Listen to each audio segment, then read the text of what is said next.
they say running 15 miles on your due date, it wasn't the day you actually had the baby. It actually was the day I had the baby. Was it? Yeah. Crikey. So Were you running to the hospital? Yeah, I was trying to run the baby out because I was 2 weeks late. So, you know, it's like when you're overdue. Right. So, yeah, I ran 10 curry. to 15 miles every day. I did try the curry. I tried it all. But how did you run 15 miles? Wasn't it, like, It heavy? did get a bit uncomfortable, but I was kind of used to it by then, so... Yeah, and it made me feel good because it helped me sleep more and, you know, any anxieties and worries I had about the birth as well, I think that kind of eased that a bit as well. Were you very fit before pregnancy? I did exercise before I had the children, but with my first child, who's now nearly 11, I gained 6 stone and I did absolutely no exercise at all. For my size, I was quite big and I really struggled. I found everything with the pregnancy very difficult. I found the birth incredibly difficult. I found it quite traumatic just because I was so heavy and it was 40 hours in labour. And I think I struggled mentally after having her as well. You know, it was very hard feeling big and breastfeeding. And yes, I decided if I was having more children, which like yourself, I wanted lots more children, I decided I was going to be fit and I was going to exercise and stay in shape. And did you just decide that, or was there a sort of a defining moment? Because a lot of people who maybe do massive weight loss say there's a photo or a comment that somebody makes that, you know, makes them do it. Was there any of that with you? I think the way I felt having my first child and how traumatic the birth was and how out of control I felt with being that big and that size. I mean, 6 stone's not healthy.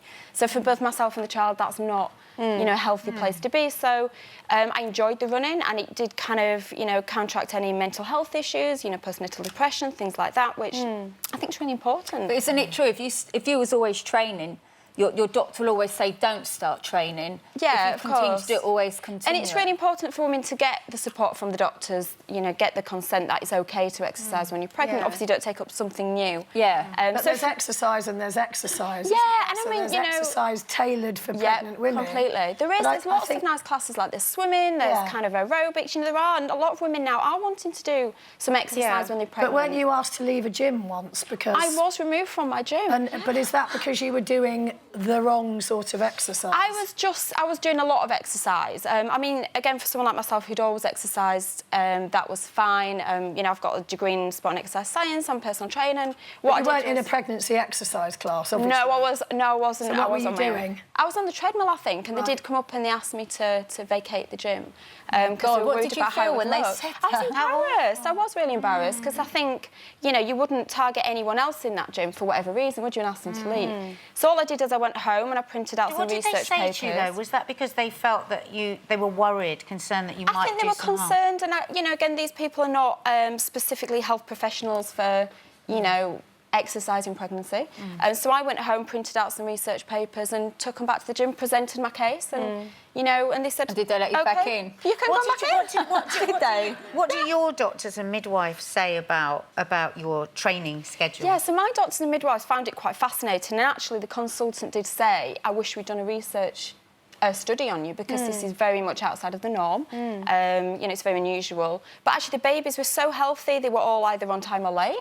I breastfed them all, you know, they were not at risk, they were absolutely fine. And what about the calorie intake? So I don't know if this is right, but I read that you have a 1,200 calorie intake and run 15 miles a day. Yeah, I mean, I still did gain weight, so that obviously was fine. And as I said, the children 1,200 calories is like a diet, isn't it? That's well, time. I was having things like kind of a lot of brown pasta. I was having things like brown pasta, brown bread, a lot of fruit and veg, a lot of fresh foods. Unlike with my first pregnancy, when I was just on Magnums, I was on Haribos, you know, it was a completely different way of life. I think people get confused over the number, so many calories, and as opposed to the good food that you put in your body. And it was kind of, you know, foods that were going to give me energy for longer, and I felt amazing. With my last 4 pregnancies, I can honestly say I felt amazing. So you did the same thing for all of your pregnancies? All of them. But didn't you ever feel like, because I've had 5 kids, and only one of them, Jet, I put on 5 stone. He was the biggest, but every pregnancy I've had has been different. Didn't you ever think, oh, this pregnancy, I'm just gonna like just let it go well, a I did bit. that in my first one, I think. But and apart from that one, have you tried the other one? Because they're always I think different. I just wanted to kind of stay on top of it. And I think, again, from the mental health perspective as well, I wanted to, you know... Because you were scared to like, put on that weight. Is that, it's interesting what you Can say I just say, about sorry, we're all firing questions and you haven't actually answered any of them.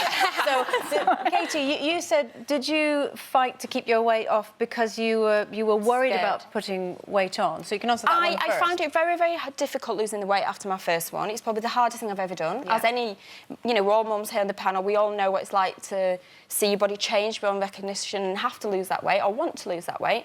I found it incredibly difficult and I didn't want to be in that position again. I also wanted to be healthy and happy for myself and for the child as well. And I was happier not gaining that volume of Do you weight. understand why people on the outside, and I appreciate what you're saying, especially in terms of mental health, keeping fit and well is very good for you mentally. And the kind of there's so many positive benefits. But can you appreciate that some people might think that you've been a bit obsessive or excessive in terms of exercising to the amount that you did? Yeah, of course, and it's, you know, the understanding, isn't it? And I guess the way I was in my pregnancies wasn't the norm, which is why it was picked up by the consultants that it would have been interesting to have done a research paper. Yeah. You know, we look at people like Serena Williams, who won, you know, the Australian Open while she was pregnant. There's lots of strong female role models out there. Well, that's sort of her job. So I yeah, but she was an athlete, but then are you sort of slightly addicted to the feeling that exercise gives you? Because that's quite a common I'm addicted to the thing, benefits, so the sleep, the positive things. The last 4 births I had were amazing. I had no pain relief. I had no pain. You know, I was absolutely fine. It's a funny thing, isn't it? Because when I read about a bit of pain. actually, I have to say with the last ones, it really wasn't that painful compared to the first, where I thought I was going to die with the first. You know, That's because it's new.